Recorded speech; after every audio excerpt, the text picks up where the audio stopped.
सुप्रभात बच्चों, आज हम काव्य खंड से अपना नया पाठ शुरू करने जा रहे हैं। कर चले हम फिदा। तो ये जो कविता है बेटा, ये कैफ़ी आज़मी जी ने लिखी है और शायद ये गाना आप सभी ने सुन रखा है कि कर चले हम फिदा, जानो तन साथियों, अब तुम्हारे हवाले वतन साथियों। तो इस गाने के माध्यम से जो है वो कैफ़ी आज़मी जी ने बताया है कि जो हमारे देश के सैनिक हैं, देश के लोगों को संबोधित कर रहे हैं। ठीक है, देश के जो सैनिक हैं वो देश के लोगों को संबोधित कर रहे हैं। ठीक है, उन्हें जगा रहे हैं इन द सेंस कि मतलब उन्हें उनका आह्वान कर रहे हैं, उन्हें कह रहे हैं कि हम तो अपना फ़र्ज़ पूरा करके अब चल पड़े हैं, यानी कि हम मृत्यु को प्राप्त होने वाले हैं। तो अब तुम्हारी बारी है, यानी कि हमने जो अब बागडोर है अपने देश की वो तुम्हारे हाथों में सौंप दी है। अब तुम्हारी बारी है, हम तो अपना फ़र्ज़ पूरा करके चल पड़े हैं। तो चलिए शुरू करते हैं ये कविता। तो पहले पैराग्राफ में बेटा बताया है कि जो हमारे देश के सैनिक हैं, यानी कि ये पूरा जो दृश्य है वो युद्ध भूमि का है। ठीक है, युद्ध भूमि का है पूरा दृश्य। और आई थिंक ये जो मूवी है हकीकत, उसका गाना है। तो ये पूरा युद्ध भूमि का दृश्य है। तो इसमें पहले पैराग्राफ में जो कवि कहता है कि कर चले हम फिदा, जानो तन साथियों, अब तुम्हारे हवाले वतन साथियों। सांस थमती गई, नब्ज़ जमती गई, फिर भी बढ़ते कदम को ना रुकने दिया। कट गए सर हमारे तो कुछ गम नहीं, सर हम हिमालय का हमने ना झुकने दिया। यानी कि हम अपना जो तन और मन और जान जो है वो अपने देश के नाम करके जा रहे हैं। और अब तुम्हारे हवाले, यानी कि अब हम इस देश की बागडोर जो है वो तुम्हारे हवाले करके जा रहे हैं। तो हे मेरे देश के नौजवानों, हे मेरे देशवासियों, उठो और जागो और अपने देश को बचाने की कोशिश करो, क्योंकि हमने तो अपना जो कर्म है वो कर दिया है। अब बागडोर तुम्हारे हवाले है।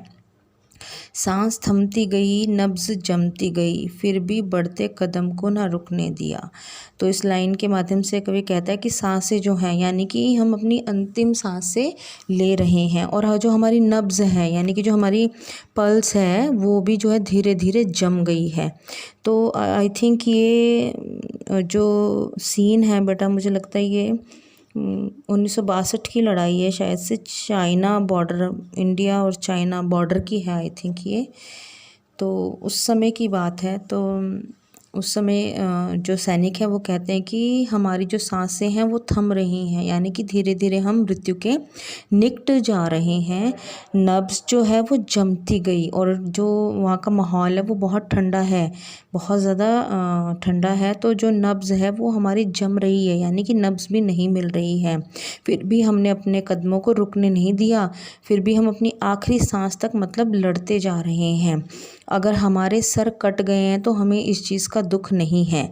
लड़ते लड़ते यदि हमारा जो सिर है वो धड़ से अलग हो गया तो हमें इस चीज़ का दुख नहीं है।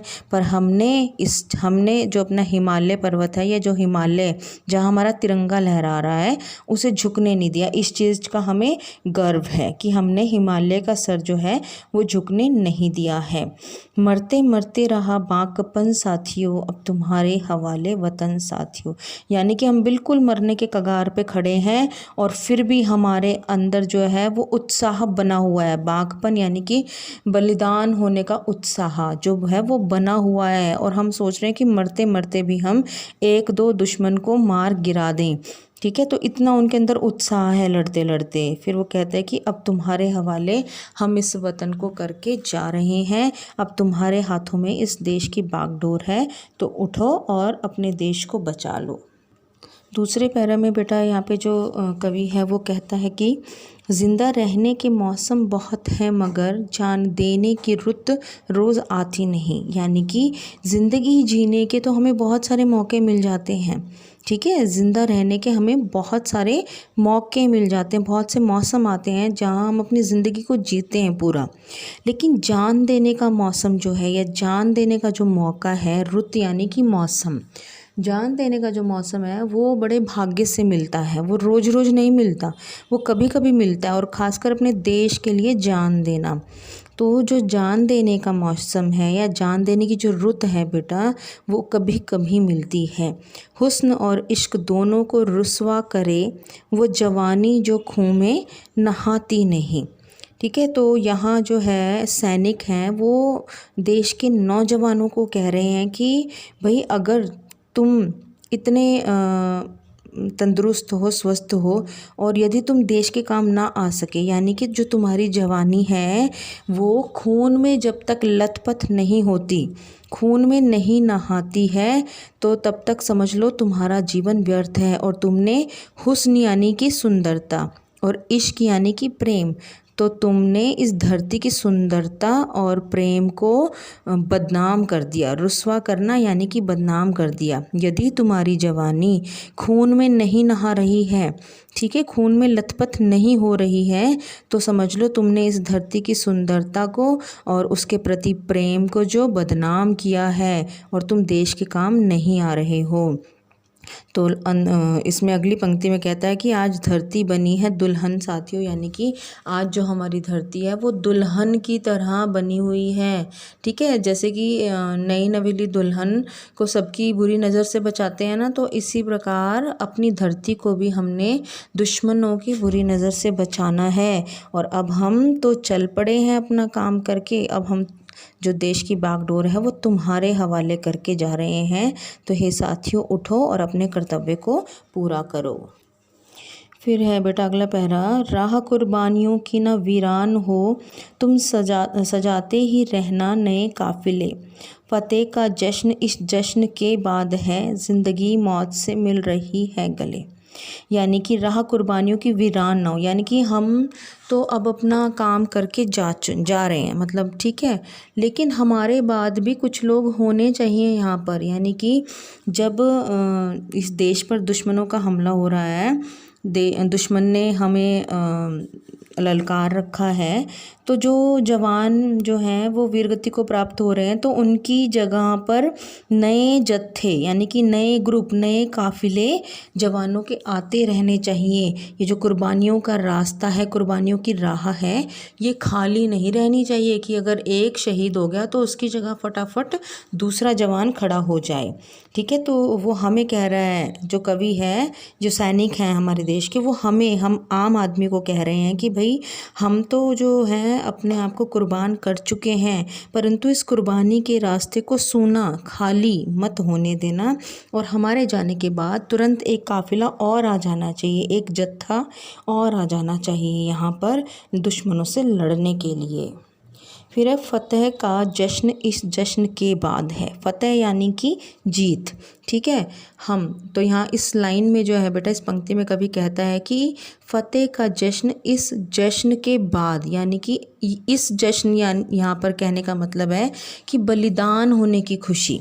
ठीक है, हमें जो है वो बलिदान, देश पर हम बलिदान हो रहे हैं, इस चीज़ की खुशी ज़्यादा है, इस चीज़ का हम जश्न मना रहे हैं। और जो दूसरा जश्न मनाओगे हमारे जाने के बाद, तो वो फतेह का यानी जीत का जश्न होना चाहिए। कहने का अर्थ है कि जो हमारे देश के जो सैनिक हैं वो कह रहे हैं कि अभी तो हम इस चीज़ का जश्न मना रहे हैं कि हम अपने देश पर कुर्बान हो गए हैं या कुर्बान हो रहे हैं, तो जब तुम दूसरा जश्न मनाओगे, जब दूसरा जश्न यहाँ मनेगा, तो वो फतेह का यानी जीत का जश्न होना चाहिए। ठीक है, तो जीत का उत्सव होना चाहिए। ज़िंदगी मौत से मिल रही है गले, यानी कि जो ज़िंदगी है, यानी हम जो सैनिक हैं वो मौत से गले मिल रहे हैं, यानी कि अब हमारी बस ये अंतिम सांसें चल रही हैं और हम अपने वतन को तुम्हारे हवाले कर रहे हैं। तुम अपने सर पर अब कफन बांध लो, यानी कि तुम भी अब लड़ाई के मैदान में उतर आओ। किसे कह रहे हैं? देश की जनता को, देश के नौजवानों को जो है हमारे सैनिक कह रहे हैं कि तुम भी अब अपने सर पे कफन बांधो, क्योंकि अब हम तुम्हारे हवाले इस वतन को करके जा रहे हैं और तुम अब हम तो चले गए, मतलब हम तो मृत्यु को प्राप्त हो रहे हैं, तो तुम्हें अब हमारा स्थान लेकर अपने देश की रक्षा करनी है। तो इसीलिए जो कवि है वो कहता है कि हम तो जा रहे हैं बेटा और तुम कफन बांधकर फटाफट हमारे स्थान पर आओ और देश की रक्षा के लिए दुश्मन से लड़ो। तो ये अंतिम जो पैरा है आपका इस कविता का, उसको भी ध्यान से सुनो कि खींच दो अपने खून से ज़मीं पर लकीर, इस तरफ आने पाए न रावण कोई। यानी कि जो देश के दुश्मन हैं उन्हें रावण कहा गया है। ठीक है, देश के दुश्मनों को रावण की संज्ञा दी गई है। तो जो सैनिक हैं वो कहते हैं कि भाई तुम अपने खून से इस ज़मीन पर ऐसी लकीर खींच दो, ऐसी लक्ष्मण रेखा की तरह एक लकीर खींच दो ताकि कोई दुश्मन रूपी रावण है वो इस तरफ ना आने पाए, ठीक है, हमारे देश में घुसने ना पाए। मतलब कि तुम अपने खून से ऐसी लक्ष्मण रेखा खींच दो यहाँ, यानी कि बलिदान पे बलिदान तुम देते रहो, ठीक है, ताकि कोई दुश्मन रूपी रावण जो है वो हमारे देश की सीमा में ना घुस पाए। तोड़ दो हाथ अगर हाथ उठने लगे, छू ना पाए सीता का दामन कोई। जो सैनिक हैं वो आम आदमियों को संबोधित करते हुए कहते हैं कि यदि हमारे देश की तरफ कोई भी हाथ उठ रहा है तो उस हाथ को उसी टाइम तोड़ दो, उसी समय तोड़ दो उसको, क्योंकि यहाँ पर जो सीता की संज्ञा है, जो सीता है बेटा उसे धरती माँ, ठीक है, सीता का मतलब यहाँ पर धरती माता है कि छू ना पाए सीता का दामन कोई। यानी अगर किसी भी दुश्मन का सीता के दामन यानी कि हमारी धरती माँ को छूने की कोशिश कर रहा है, उसके हाथों को वहीं पर तोड़ दो, वहीं पर नष्ट कर दो उसे। राम भी तुम हो तुम ही लक्ष्मण साथियों, अब तुम्हारे हवाले वतन साथियों। तो जो सैनिक है वो कहते हैं कि अब तुम इस धरती को बचाने के लिए, सीता रूपी धरती को बचाने के लिए तुम ही राम हो और तुम ही लक्ष्मण हो, यानी कि तुम्हें जैसे भी करके इस सीता रूपी धरती की रक्षा करनी है। अब हम तो चल पड़े हैं, ठीक है, हम तो चल पड़े हैं, यानी हम मृत्यु को प्राप्त होने वाले हैं कुछ ही क्षणों में, और हम इस देश की जो बागडोर है वो तुम्हारे हाथों में सौंप कर जा रहे हैं। तो हे देश के नौजवानों, देश के लोगों, उठो और अपने देश की रक्षा करने के लिए आगे आओ। तो यहाँ पर ये आपकी जो कविता है कर चले हम फिदा, यहाँ पर समाप्त हो जाती है। तो आशा है इसकी व्याख्या आपको समझ आई होगी। तो अब हम इसके जो है प्रश्न उत्तर वो देख लेते हैं कि इसके प्रश्न उत्तर किस प्रकार आपको करने हैं। और एक और इम्पॉर्टेंट बात बेटा कि इस कविता का भी आप सार लिखेंगे, ठीक है, इस कविता का भी आपने सार लिखना है, जो कि 5 मार्क्स का क्वेश्चन बनता है कि कर चले हम फिदा कविता का सार अपने शब्दों में लिखो, या आएगा कर चले हम फिदा कविता का भाव अपने शब्दों में लिखो, या फिर तीसरा होगा कर चले हम फिदा कविता का प्रतिपाद्य अपने शब्दों में लिखो। अगर ये तीनों तरह से क्वेश्चन आता है तो आपको इसका सार ही उसमें लिखना है। तो अभी देखते हैं हम इसके प्रश्न उत्तर। तो पहला प्रश्न है कि क्या इस गीत की कोई ऐतिहासिक पृष्ठभूमि है, यानी कि इस गीत का कोई ऐतिहासिक बैकग्राउंड है। तो हम लिखेंगे हाँ, इस गीत की जो है ऐतिहासिक पृष्ठभूमि है। ये आई थिंक भारत और चीन के बीच जब युद्ध हुआ था, ये तभी की घटना के बारे में बताया गया है। और फिर दूसरा प्रश्न है कि सर हिमालय का हमने ना झुकने दिया, इस पंक्ति में हिमालय जो है वो किस चीज़ का प्रतीक है। ठीक है, तो जो बेटा हिमालय है वो हमारे देश की शान, गौरव, स्वाभिमान का प्रतीक है। और हिमालय की जो ऊंची चोटियाँ हैं वो हमारे देश की, मतलब कह सकते हो कि रक्षा के लिए हैं, वो हमारे देश की शान है। और इस शान को बचाने के लिए हंसते हंसते जो है सैनिकों ने अपने प्राणों को न्यौछावर कर दिया है। अगला प्रश्न है कि इस गीत में धरती को दुल्हन क्यों कहा गया है। इस गीत में बेटा धरती को जो दुल्हन इसलिए कहा गया है कि जिस प्रकार जो नई नवेली दुल्हन होती है तो उसे हम दूसरों की बुरी नज़र से बचाते हैं, ठीक है, उसे छुपा छुपा के रखते हैं ताकि उसको कोई देख ना ले, कोई बाहर का व्यक्ति ना देख ले उसको। तो ऐसे ही जो हमारी धरती है, हम यही चाहते हैं कि कोई बाहर का व्यक्ति जो है उसको नज़र ना लगाए और जो बाहर का व्यक्ति है उस पर अपनी बुरी नज़र ना डाले। तो जिस प्रकार दुल्हन को एकदम सहेज कर और छुपा कर रखा जाता है, नई नई दुल्हन को, तो उसी प्रकार जो है धरती को भी हमें दुश्मनों की गंदी नज़र से छुपा कर रखना है, इसलिए धरती को दुल्हन कहा गया है। गीत में ऐसी क्या खास बात होती है कि वे जीवन भर याद रह जाते हैं।